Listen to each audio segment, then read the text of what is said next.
10 अक्टूबर से शुरू हो गया है कार्तिक मास और बहुत ही महत्वपूर्ण और इम्पॉर्टेंट मास ये माना जाता है। अगर ये बात कहूँ कि पूरे वर्ष में यदि सबसे इम्पॉर्टेंट कोई मास है, कोई महत्वपूर्ण अगर कोई महीना है तो वो है कार्तिक महीना। ये तो सावन का जो महीना होता है इसमें बहुत सी चीज़ें लाभप्रद होती हैं करनी, या फिर कार्तिक मास, क्योंकि सावन में हम भगवान शिव की पूजा करते हैं और कार्तिक मास में भगवान विष्णु की। क्या कुछ ऐसे खास सावधानियां रखनी चाहिए, या कुछ ऐसे कौन से नियम हैं जो बहुत आसान है लेकिन हमें पता होने चाहिए, जो कि कार्तिक मास में हम कर सकें जिससे भगवान विष्णु की अनुकंपा मिले। और यदि भगवान विष्णु की अनुकंपा मिलती है तो माँ लक्ष्मी कहीं दूर नहीं होती। नमस्कार, जय श्री राम, बहुत स्वागत आप सभी का। मैं हूँ एस्ट्रोलॉजर अपर्णा शर्मा आप सभी के साथ, और आज के इस वीडियो में बात करेंगे कार्तिक मास की। बहुत आसान सी चीज़ें हैं जिसको हम बहुत आसानी से अपने इस पूरे दिन भर की दिनचर्या में उतार सकते हैं, कर सकते हैं, जिसकी वजह से, जिसके करने से आपको भगवान विष्णु की अनुकंपा तो मिलेगी ही, माँ लक्ष्मी की कृपा होगी, जो कि आज के परिवेश में हम सभी को चाहिए। एक लग्जरियस लाइफ, बहुत सारा पैसा, धन दौलत, ऐश्वर्य, वैभव, मान सम्मान, सभी माँ लक्ष्मी की कृपा से ही होता है। और सभी को पता होना चाहिए, यदि माँ लक्ष्मी की कृपा चाहिए तो पहले भगवान विष्णु की आराधना बेहद ज़रूरी है।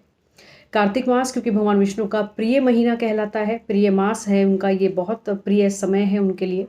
इस समय में यानी कार्तिक मास में मत्स्य रूप में जल में रहते हैं। आप सभी को ये बात बहुत छोटी छोटी सी मालूम होनी चाहिए, लेकिन बहुत इंपॉर्टेंट है, जिस वजह से हम अपने इस पूरे दिन भर को कैसे, हमें इन दिनों में क्या कुछ करना है, इस सभी के बारे में आपको पता चलेगा। मत्स्य रूप में यदि भगवान विष्णु रहते हैं तो ये बहुत इंपॉर्टेंट बात होगी कि जलीय जीवों की सेवा करना, यानी कि कोई भी आटा इत्यादि, जो भी खाना इत्यादि जल में रहने वाले जीवों को दिया जा सकता है, वो इस महीने में ज़रूर देना चाहिए कार्तिक मास के। और क्या क्या इंपॉर्टेंट चीज़ें हैं, जितना हो सके ब्रह्म मुहूर्त में उठिए। अगर ब्रह्म मुहूर्त में यानी कि 4 बजे, 4:30 बजे तक आप नहीं उठ सकते तो 5 बजे तक एटलीस्ट आप उठ जाएं, और उसके बाद जल्दी से स्नान आदि करके दीप अपने घर में ज़रूर जलाएं। कार्तिक मास में वैसे तो खैर रोजाना में हमें ही अपने घर में दीप इत्यादि जरूर करना है, लेकिन कार्तिक मास में जितना जल्दी हो सके उतना अच्छा है। दीपदान का बहुत महत्व है कार्तिक मास में। कहाँ हमें दीपदान करना है इस बारे में भी बात करेंगे। सबसे पहले दिन की शुरुआत हुई जल्दी उठने से, नहाने से, घर में दीपक इत्यादि आरती करने से। इन दिनों में भगवान विष्णु की किसी भी मंत्र का जाप करना, माँ लक्ष्मी के स्तोत्र का, भगवान विष्णु के स्तोत्र का, कनकधारा स्तोत्र का, श्री सूक्त का, या विष्णु सहस्त्रनाम का किसी का भी आप पाठ रोजाना जरूर कर सकते हैं। इन दिनों से शुरुआत भी कर सकते हैं, जो आगे तक आप करते रहें। इसके साथ साथ में कार्तिक स्नान करने के बाद, इसको सुबह उठकर जल्दी नहाने को कहा जाता है कार्तिक स्नान करना। बहुत से ऐसे हमारे बुजुर्ग आज भी आप देख सकते हैं जो कि कार्तिक महीने में बहुत सुबह जल्दी उठकर स्नान करते हैं और कार्तिक महात्म्य सुनते या पढ़ते हैं। कहा जाता है कि यदि कार्तिक मास में भगवान विष्णु की पूजा इस प्रकार से कर ली जाए तो वैकुंठ की प्राप्ति आपको होती है। पवित्र नदियों के यदि आप आसपास में रहते हैं तो पवित्र नदियों में स्नान करना और नदियों में ही दीपदान करना, इसको करने से मोक्ष की प्राप्ति होती है। यदि आप किसी नदी के आसपास नहीं रहते, बहुत दूर है, तो आप अपने घर में ही इसका चीज़ का प्रावधान करें। जब भी सुबह आप जल्दी से नहाएं, उस नहाने के पानी में थोड़ा सा गंगा जल मिला लें और उसको गंगा जी का कोई भी मंत्र बोलते हुए, ओम गंगे नमः, हर हर गंगे नमः, कुछ भी आप ऐसा बोलकर स्नान कर सकते हैं। आपको कुछ ऐसा ही फल प्राप्त होगा। और जो लोग अगर नदी में स्नान कर सकें तो बहुत ही अच्छा। इसके बाद कार्तिक महत्व का सुनना या पढ़ना अपने आप में बहुत विशेष बात है। माँ तुलसी की पूजा करना, तुलसी के पौधों का दान करना, अलग अलग जगहों पर, सार्वजनिक जगहों पर, मंदिर में इनका दान करना, इनको लगाना, इनकी सेवा करना, इस समय में तुलसी सेवा का बहुत महत्व है। तुलसी के पौधे में सुबह शाम, खासतौर से शाम के समय में तो घी के दिया ज़रूर आपको जलाना चाहिए। आप सभी के घरों में आजकल तो खैर तुलसी माता मिल जाती हैं, लेकिन शाम को दिया ज़रूर करें। आपको पता है कि कार्तिक मास में ही एक ऐसा दिन भी आता है जब तुलसी विवाह का प्रावधान भी है। उसके बारे में ज़रूर अलग वीडियो के बारे में बात करेंगे, क्योंकि कार्तिक मास में तुलसी का बहुत विशेष महत्व है। पूरा एक वीडियो उसके लिए अलग से बनाएंगे कि कब तुलसी विवाह करना चाहिए, क्यों करना चाहिए, क्या फ़ायदा मिलेगा, और कब से तुलसी को लगाने की परंपराएं शुरू हुई हैं, क्या इसके पीछे की पौराणिक कथाएं हैं, वो पूरा एक अलग वीडियो बनाएंगे। इसके अलावा आज बात करेंगे कार्तिक में कौन कौन से नियम हैं जिसका ध्यान रखें। सात्विकता रखिएगा, चुगली इत्यादि कोई भी नेगेटिव थॉट्स दिमाग में मत रखिए, केवल और केवल अपने काम पर ध्यान रखिए। नॉनवेज इत्यादि से दूर रहिए। जितना हो सके ब्रह्मचर्य का पालन आप करें। सुबह जल्दी उठें, रात को जल्दी सोएं। बहुत से ऐसे लोग भी हैं जो आज के समय में भी टाइम निकालते हैं और पूरे कार्तिक मास में व्रत किया जाता है। सबके आजकल के समय में अगर देखा जाए तो सभी के बस में नहीं है ये सब करना, क्योंकि वर्किंग भी हैं, बहुत तरह के काम रहते हैं, तो रोज़ाना व्रत करना तो पॉसिबल नहीं है। लेकिन आपको पता है कार्तिक मास में 5 ऐसे दिन होते हैं विशेष, जिसमें यदि आप पूरे कार्तिक मास में कोई खास नियम पालन नहीं कर पाते या व्रत इत्यादि नहीं कर पाते, तो केवल उन 5 दिनों में यदि आप ये काम कर लेते हैं तो भी आपको पूरा फायदा मिल जाता है। वो कौन से दिन हैं? कार्तिक मास के लास्ट के जो दिन होते हैं उसके बारे में भी आपसे विशेष चर्चाएं करेंगे, यानी कि देवउठनी एकादशी से लेकर पूर्णिमा तक के जो दिन हैं ये बहुत विशेष होते हैं। ये आप सभी नोट कर लें। कार्तिक मास में जो लास्ट के जो डेज होते हैं वो बहुत इंपॉर्टेंट होते हैं। देवउठनी एकादशी अपने आप में बहुत इंपॉर्टेंट है, क्योंकि इस दिन चातुर्मास खत्म भी होने वाला होता है और कहीं ना कहीं हमारे देव जो हैं वो जागृत हो जाते हैं। सभी शुभ कार्यों को करने का समय शुरू हो चुका होता है। तो ये एक बहुत इंपॉर्टेंट डे वैसे ही हो गया। और देवउठनी एकादशी से लेकर पूर्णिमा तक बहुत विशेष दिन होते हैं। इसमें बहुत कुछ अलग अलग करना चाहिए, जो कि बात अलग वीडियो में चर्चा करेंगे। इन दिनों में कार्तिक मास क्योंकि अभी शुरू हुआ है, गीता का पाठ करना बहुत विशेष रहता है। भगवान विष्णु की उपासना किसी भी तरह से, चाहे उनके मंत्रों का जाप इत्यादि कर उनके जो सहस्त्र नाम है इसको लेकर, या कहीं ना कहीं आप किसी भी तरह से भगवान विष्णु की पूजा पाठ करिए, मंदिर जाइए। गुड़ और गेहूँ ये ऐसी चीज़ें हैं, चने की दाल है जो कि भगवान विष्णु को अर्पित की जाती हैं। घी का दिया उनके सामने रखा जाता है। बहुत से ऐसे लोग हैं जो रोज़ाना कथा करते हैं। और जो व्रत की बात हमने पहले की थी कि कई लोग जो रोज़ाना ही व्रत करते हैं, उसका नियम ये होता है कि आप पूरे दिन भर में केवल एक समय भोजन करते हैं, और वो भोजन आपको करना होता है जब तारे निकल जाते हैं, उन तारों को अर्घ देकर आप अपना व्रत खोलते हैं। ये रोज़ाना व्रत किया जाता है और दिन में केवल एक बार ही भोजन किया जाता है।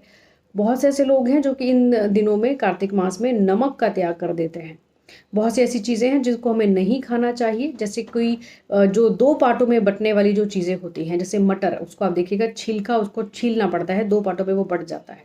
मसूर की दाल है, जो साबुत ऐसी चीज़ें होती हैं, उड़द की जो साबुत दाल है, चना जो काला चना जो होता है, वो भी किसी भी तरह का काबुली चना, काला चना या जो भुने चने हम लोग खाते हैं, वो जो 2 पार्ट में बंटने वाली जो चीज़ें होती हैं, इस समय में उनको वर्जित कर दिया जाता है।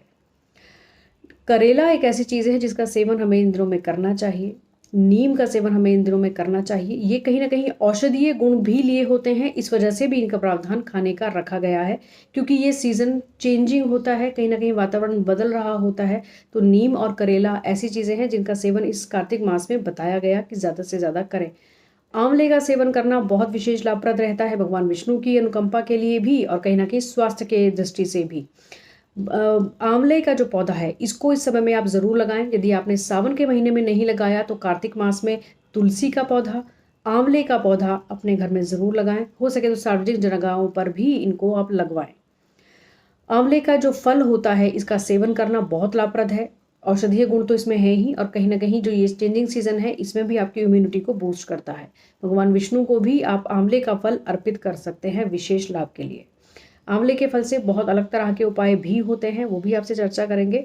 साथ ही साथ में जो एक बहुत इंपॉर्टेंट और विशेष बात है कार्तिक मास के लिए, उस पर पहले एक दृष्टि डाल लें।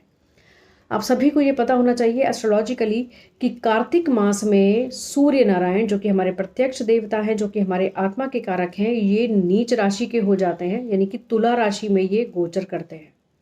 और जब भी तुला राशि में सूर्य नारायण होते हैं तो इनका नीच का प्रभाव हमारी कुंडलियों में मिलना शुरू हो जाता है। कहीं ना कहीं हमारे आत्मविश्वास में कमी आने लगती है, क्योंकि इस समय से सूर्य दक्षिणायन भी होना शुरू हो जाते हैं।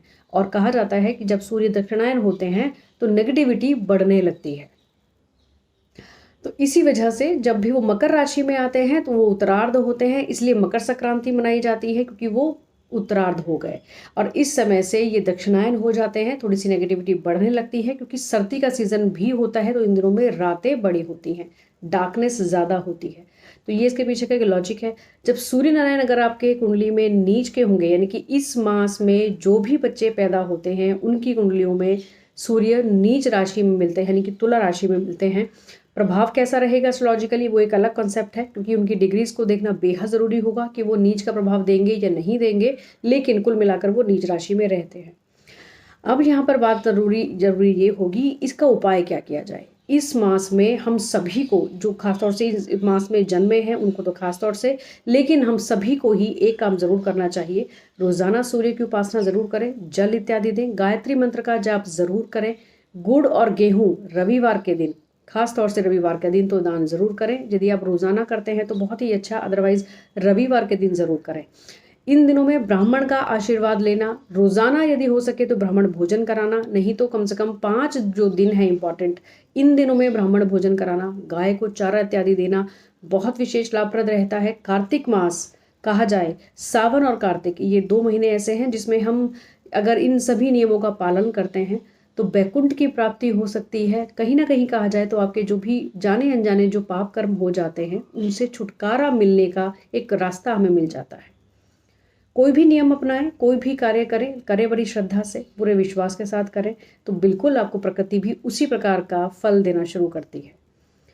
बहुत आसान सी चीज़ें हैं, कार्तिक मास में ज़रूर करें। माँ तुलसी के जो विधि विधान है उसके बारे में एक अलग वीडियो आपके साथ ज़रूर शेयर करेंगे। उनका पूरा एक प्रॉपर एक वीडियो पूरी जानकारी के साथ, कब से परंपराएं शुरू हुई हैं, क्या इनकी कथा है, कब से तुलसी का पौधा ने जन्म लिया, भगवान विष्णु की अनुकंपा तुलसी पर क्यों है, क्या इनका नाम पहले से ही तुलसी है, सभी तरह की जानकारियाँ एक अलग वीडियो में साझा आपसे करेंगे। आज के लिए इन नियमों को आप ज़रूर समझें और इनका पालन कार्तिक मास में ज़रूर करें। सूर्य नारायण की आराधना, भगवान विष्णु की आराधना, माँ लक्ष्मी की पूजा पाठ आप इन दिनों में ज़रूर करें। आज के लिए नमस्कार, जय श्री राम।